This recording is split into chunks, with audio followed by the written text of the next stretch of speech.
देखो बच्चों, फटाफट अंदाज में आपको समानुपात के कैसे सवाल करने होते हैं ये देखेंगे। बहुत तीव्र गति से आप सवाल करेंगे और बहुत आसान तरीका आप लोगों को बता रहे हैं। जितनी देर में आप पढ़ने में लगाएंगे सवाल को उतनी देर में उससे पहले आप सवाल कर पाएंगे। देखिए क्या सवाल है। एक राशि ए बी सी तथा डी में इस प्रकार बांटी गई है कि क्रमशः 3:4:9:10 के अनुपात में बांट दी जाती है। यदि सी का भाग बी के भाग से 2580 रुपये अधिक हो तो ए तथा डी का भाग कितना है। देखो इस प्रकार के सवालों को करने का बड़ा सिंपल सा एक तरीका मैं आपको बता रहा हूँ। जब सबकी सब अनुपात एक साथ दिए गए हों, कैसे दिए गए हों, एक साथ दिए गए हों, तो सिर्फ एक सूत्र याद रखना, मात्र एक सूत्र, और आपका सवाल हो गया। ए बी सी डी तीनों एक साथ लिख लो। यहाँ लिख लो बेटा ए, यहाँ लिख लो आप बी, और यहाँ लिख लो सी, और यहाँ लिख लो डी। और कोई होता तो उसे भी लिख लेते। ठीक है, ये जो अनुपात दिया है, अनुपातों को खत्म कर देंगे हम। इसकी जगह के 3 के 4 के 9 के 10 के ऐसे लिख देंगे, के लिख देंगे अपनी तरफ से। क्या इसे मिले मान लीजिए 10 के, इसे मिले आपके 4 के, और इसे मिले आपके 9 के, और इसे मिले आपके 10 के। ऐसे करके अनुपात खत्म करके के से गुणा कर दिया करो। बस सीधा सीधा सा सवाल है। ठीक है, उसके बाद क्या, यदि सी का भाग बी के भाग से 2580 रुपये अधिक हो तो ए तथा डी का भाग बताना है। ठीक है, और देखो सवाल में देखिए क्या कहा, सी का भाग बी के भाग से।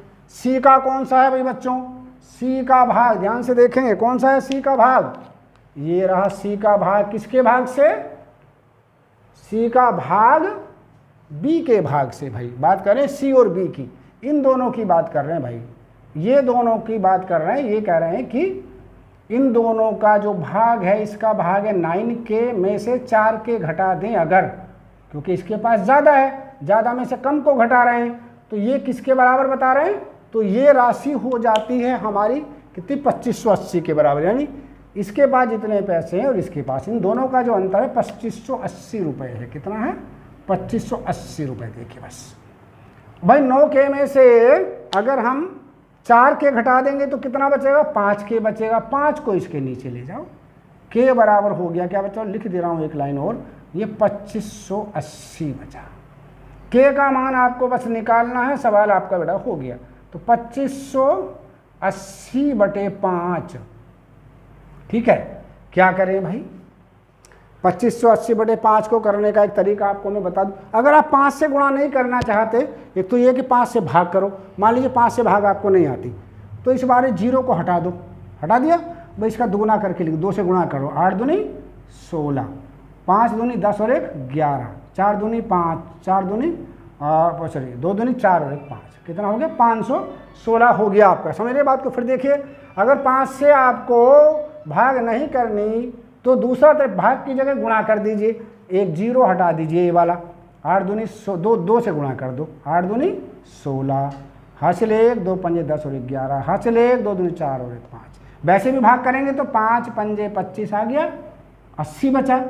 80 को भाग करिए, 5 एकम 5, 3 बचा, 30 हो गया, 5 छंग 30। तो सरल तरीका क्या बताया मैंने, अगर किसी संख्या को आप भाग नहीं करना चाहते तो क्या करें, ऊपर वाली संख्या का गुणा 2 से कर दीजिए और एक 0 उसमें से हटा दीजिए। अगर 0 ना हो तो 1 के बाद दशमलव लगा दीजिए। के का मान कितना आया, ये के का मान आपको मिल गया 516। पूछा क्या सवाल में, सवाल में देखिए क्या पूछा, ए तथा डी का भाग, ए और डी का भाग पूछा भाई, ए प्लस डी का पूछा है, कितना हो गया भाई 3 के, और उसका है 10 के, कितना हो गया बच्चों 13 के हो गया। 13 के का मतलब क्या, 13 गुणा 500, कितना 13 गुणा 516 कर दीजिए, बस आंसर आ गया। लीजिए 13 छंग 78 का 8, 13 छंग 78 का हासिल लीजिए 7, 13 कम 13 और 7 20, 13 पंजे 65 और 2 67, तो कितना आया, ये आ गया आपका 6708, 67 है 6708। तो कौन सा आंसर हो गया भाई 6708, ये वाला देखिए आपका आंसर बन गया। लीजिए, तो ये बहुत सरल तरीका मैंने आपको बताया। अनुपात के चक्कर में बिल्कुल नहीं करना, बस ये तरीका आप अडोप्ट कर लीजिए और आपको एकदम से आपका आंसर आपको मिल जाएगा। ठीक है, अगला क्वेश्चन देखेंगे। क्वेश्चन नंबर 2 की तरफ जरा देखिए ध्यान से, क्या कहा भाई, एक व्यक्ति ने अपनी संपत्ति को इस प्रकार विभक्त किया कि उसकी पुत्री तथा पत्नी के भाग और उसकी पत्नी और पुत्र के भाग में 3:1 का अनुपात हो। यदि पुत्र को पुत्री से 1000 रुपये अधिक, बिल्कुल सेम कर रहे हैं, पुत्र को पुत्री से 1000 रुपये अधिक मिले हों तो उसकी कुल संपत्ति कितनी थी। चलिए भाई देखिए, इसको भी ऐसे कर लेते हैं। 3 लोग हैं भाई, कौन कौन लोग हैं। एक तो पुत्री को हम लिख देते हैं डॉटर डी, पत्नी को लिख देते हैं वाइफ और उसको लिख देते हैं सन। ऐसे करके हमने लिख दिया। क्लियर।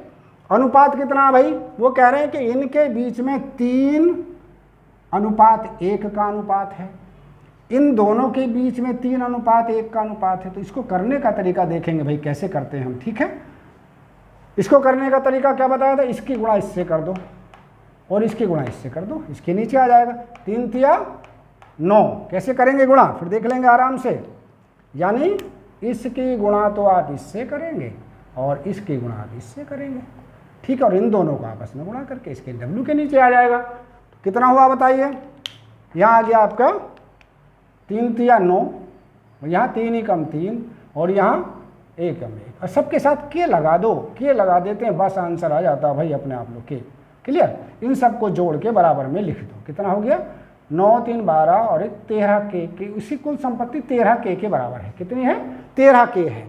अब उन्होंने कहा क्या, जरा सा देखिए, यदि पुत्र और पुत्री, क्या कहा, यदि पुत्र और पुत्री के बीच में जो संपत्ति है, जो संपत्ति मिली है उनमें 10,000 रुपये का अंतर है। कितने का, 10,000 का। पुत्र को कितना मिला के, पुत्री को कितना मिला 9 के। तब इनका अंतर कितना हो भाई, 9 के में से अगर पुत्र की संपत्ति घटा दें तो 10,000 रुपये हो जाती है। ये 10,000 रुपये अधिक है इसके पास। तो यहाँ 8 के बचा, के का मान कितना आ गया बच्चों, 10,000 के बटों में 8 को ले जाओ, ये लीजिए। ठीक है, 8 इसके बटों में ले आए। काटेंगे 8 से, इसको काटने का तरीका, 8 ही कम 8, 2 बचा, 16 20 हो गया, 8 दूनी 16, 4 बचा, 8 पंजे 40 और 1 0 आ गया। 1250 रुपये के का मान आ गया। पूछा क्या भाई, पूछा है सवाल में, ध्यान से देखे, उसकी कुल संपत्ति कितनी है। तो कुल संपत्ति कितनी बताई हमने भाई, हमने कितनी बताई कुल संपत्ति, ये वाली कुल संपत्ति है ये। तो कुल संपत्ति ठीक है, कितनी है बच्चों कुल संपत्ति, 13 के। 13 गुणा 1250 कर दो, के का मान रख दो, लो आंसर आ गया भाई। 13 0 0, 13 पंजे 65 का 5 हासिल 6, 13 दूनी 26 और 6 32 का 2 हासिल 3, 13 ही कम 13 और 3 16, यानी ये आ गया आपका 16,250 है क्या कहीं। देखिए वाला आंसर आपका मिल गया, 16,250 हो गया। ठीक है, जरा एक सवाल और देख लेते हैं फिर।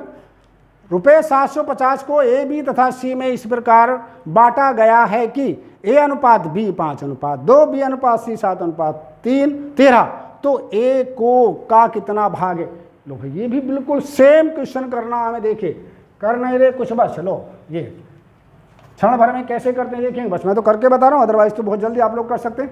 आप कुछ नहीं करना, यहाँ पर ए लिख दो बेटा, यहाँ पर आप बी लिख दो और यहाँ सी लिख दो, 3 ही लोग तो हैं। चलिए क्या कहा भाई, ए और बी के बीच 5:2, तो यहाँ लिखो 5, यहाँ लिखो आपका 2। तो और भाई आगे क्या कहा, ए और बी सी के बीच 7:13, तो यहाँ पर लिख दो आप 7 और यहाँ लिख दो आप 13। क्या बताया था रूल हमने अभी आपको, इसके इससे गुणा कर दो, किसकी, इसकी, 5 7 35 और के और लगा दो साथ में, इनकी दोनों की आपस में गुणा कर लो 14, इसकी आपस में गुणा कर लो 26 और सबके साथ में मैंने बताया था के लगा दो। ठीक, इन तीनों को जोड़ दें अगर तो कुल संपत्ति आ जाती है, कुल संपत्ति आ जाती है। कुल कितनी हो गई भाई, 26 और 14, 26 और 14 40 और 35 70 के, सॉरी 75 के, कितना 75 के। और भाई इसका मान कितना दे रखा है, ये देखिए, ये कुल संपत्ति तो हमने 75 के निकाली है, लेकिन वो क्या कह रहे हैं भाई कि उसकी जो संपत्ति कुल है वो 750 रुपये तो है। चलो भाई इसको 750 के बराबर रखते रहे। लो तो के का मान बड़े आराम से निकल गया, 750 बटे 75 यानी 10 आ गया भाई। किसका मान आ गया, लो भाई के का मान कितना है 10, बस के का मान मिल जाए फिर सवाल करने में कोई दिक्कत नहीं। तो क्या कह रहे हैं भाई, तो ए का भाग कितना है, ए को कितने मिले भाई, ये रहा ए का भाग लिख दो लो। तो मैंने लिखा ए का भाग, ए का आपको एग्जाम में लिखने की नहीं जरूरत, आप तो तुरंत कर देंगे, इसे 10 से गुणा कर दीजिए। क्या भाई 35 गुणा 10 बराबर 350 रुपये हो गया ए का भाग भाई। इसका ए को मिला 350 रुपये, है कहीं 350 इसमें क्या? लो भाई ये रहा बेचारा कोने में रखा है ना 350। चलिए एक सवाल और देख लेते हैं। रुपये 530 को ए बी तथा सी में इस प्रकार बांटा गया है कि ए को बी से 70 रुपये अधिक मिले तथा बी को सी से 80 रुपये अधिक मिले, तो उनके भागों का अनुपात कितना है? भैया तो अनुपात पूछ रहे हैं, सवाल तो उल्टा कर दिया यहाँ। देखिए यहाँ सवाल में अनुपात दिया नहीं, अनुपात पूछ रहे हैं। ऐसे सवालों को करने का सब तरीका देखिए, जहाँ अनुपात पूछ रहे हो वो करें क्या करें, ए बी तथा ये क्या है 530 रुपये कुल है, ए बी सी में इस प्रकार बांटे गए। तो ऐसे सवालों को करने का क्या तरीका, ए प्लस बी प्लस सी कितने रुपये बांटे गए इनमें 530। लो भाई 530 मैंने ये लिख दिया। इसको आप ऐसे करके समीकरण 1 मान सकते हैं। ठीक, आगे क्या कहा दूसरी कंडीशन में, ए को बी से 70 रुपये अधिक मिले। भाई किसके पास ज़्यादा हैं? तो इसका अर्थ ये हुआ कि ए के पास 70 रुपये अधिक हैं, तो जिसके पास कम है उसे दे देंगे, तब बराबर हो जाएंगे। यानी ए के पास इतने तो इसके पास इतने होंगे। राइट, ये हमारे पास आ गया एक प्रकार से, इससे 70 रुपये इसके अधिक हैं। क्लियर? चलिए तो क्या कर सकते हैं भाई, एक तरीका और भी निकाल सकते हैं, यानी a माइनस बी बराबर जो है वो 70 की हो गया। राइट, ये भी लिख सकते थे हम। अब है ना, ये हम कर सकते थे। अब लेकिन हमें ऐसा ना भी करें तब भी काम चल जाएगा। चलिए इसको बार बार ज़्यादा समीकरण बनाने की जरूरत नहीं, आप लोग कन्फ्यूज हो जाएंगे, इसलिए हटा देते हैं। कर ऐसे भी सकते हैं, ये नंबर डाल दिया हमने 2। चलिए आगे क्या कहा देखिए, अगली तीसरी एक लास्ट शर्त और है क्या, तथा B को C से 80 रुपये अधिक मिले। तो B को किसको, लो भाई B को C से कितने 80 रुपये अधिक मिल गए, नंबर 3 डाल दिया मैंने। चलो अब बात कर लेते हैं किसकी, A का मान निकालो बेटा कितना हुआ। ये B का मान यहाँ रख दो, इसमें B की जगह पर यहाँ रख दो। ये क्या हो, जब इसमें रखेंगे इसको तो C प्लस 80 हो जाएगा, तो B की जगह पर C प्लस ये दोनों जुड़ जाएंगे, 150 हो गया। क्लियर, ये आपके पास आ गया। समीकरण 1 से देखो भाई, कौन सी समीकरण, समीकरण 1 से क्या है, एक a plus B plus C, a की जगह तो ये रख दो, क्या a की जगह c प्लस 150, b की जगह ये रख दो भाई, क्या c प्लस 180, c प्लस 180, और c की जगह c रहने दो और बराबर में लिख दो 530। देखो ध्यान से, 1c 2c 3c, कितने c हो गए 3c प्लस ये देखिए 150 180 230, कितना 230 और बराबर कितना चल रहा 530। तो 3c का मान 530 में से 230 घट गया, बराबर 300 आ गया भाई। तो c का मान कितना आ रहे बच्चों 100 रुपये। तो c को तो मिले 100 रुपये, कितने मिले c को 100, a को कितने मिले, यहाँ रख दो a का मान, कितने a के पास देखो, या b के निकाल लो, b को कितने मिले, b को c प्लस 80 यानी 100 प्लस 80 बराबर 180। ठीक है, a को कितने मिले, a को देखिए c प्लस 150 यानी c का मान है 100, 100 प्लस 150 बराबर 250। ठीक, पूछा क्या सवाल में, सवाल में इनका अनुपात पूछा है। तो देखिए क्या लिखेंगे, a अनुपात b अनुपात c, मान रख दो भैया, इसका मान है 250, इसका मान है कितना 180, और इसका मान कितना है बच्चों, इसका मान है 100। बस 10 से भाग कर दो, यानी एक एक जीरो सब में से काट दो, अनुपात आ गया 25 अनुपात 18 अनुपात 10, एक एक जीरो सब में से उड़ा दिया हमने ना, ये काट दिया, ये काट दिया, ये काट दिया, ये क्या आ गया अनुपात 25 अनुपात 18 अनुपात 10 है कोई क्या भाई, 25 अनुपात 18 अनुपात 10, ये वाला देखिए आपका आंसर हो गया। ऐसे करने होते बहुत सरल क्वेश्चन है, बस इसकी प्रैक्टिस करिएगा। इतनी देर में आप क्वेश्चन पढ़ेंगे, इतनी देर से पहले आपका सवाल हो जाएगा। चलिए शेष पास को कल डिस्कस करेंगे। ओके बेटा, थैंक यू।